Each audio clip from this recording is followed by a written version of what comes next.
Azam Part 444, Nelson again.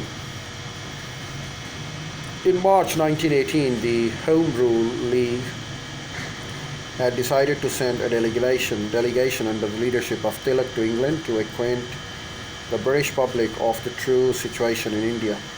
However, even before this delegation could reach England, their passports were cancelled and they were all forcibly landed in Cape Town, South Africa.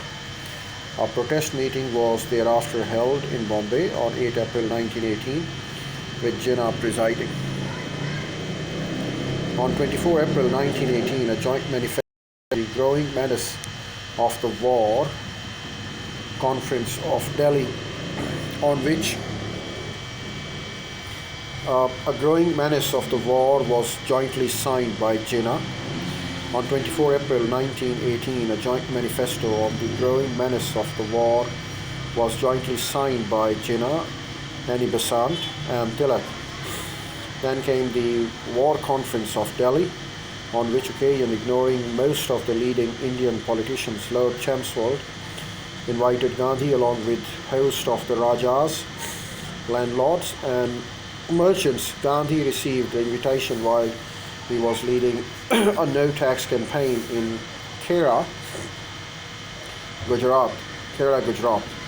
Still, he accepted the invitation and attended the conference, though Tilak, Annie Besant, and Ali brothers were not invited to it. Gandhi addressed the war conference on 30 April 1918, offering his support to the British war efforts. Jinnah too had attended this war conference, but when he tried bringing resolution on the constitutional reforms in this meeting, he was summarily overruled by the chairman, with Gandhi then making scarcely any effort to assist Jinnah in his efforts. Following the London meet, a provincial war conference was convened on 10 June 1918 in Bombay, which had both Tilak and Gandhi participating as Lord Wellington presiding. This conference, instead of narrowing the differences between Gandhi and Tilak over the war efforts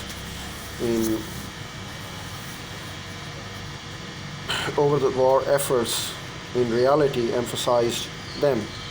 Tilak would not participate and support the conference unless some promise was given by the British government for India's political emancipation.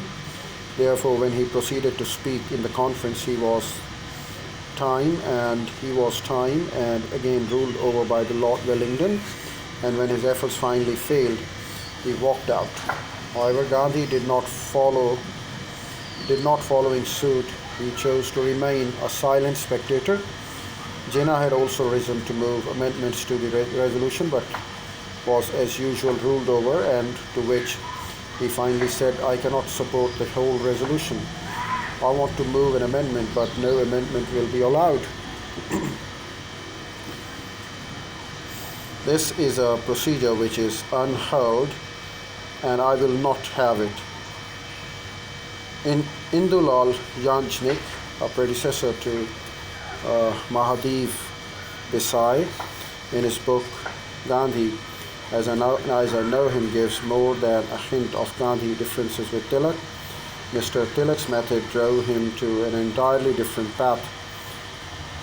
As he set his heart on the fundamental issues of transfer of political power from the government to the people, he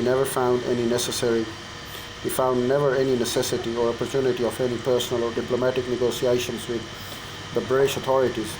And while these authorities were always anxious to meet Mr. Gandhi if possible and satisfy him on any issue, however narrow, they so detested Mr. Tilak that would not design to meet him because he was the embodiment of India's protest against the foreign rule in India.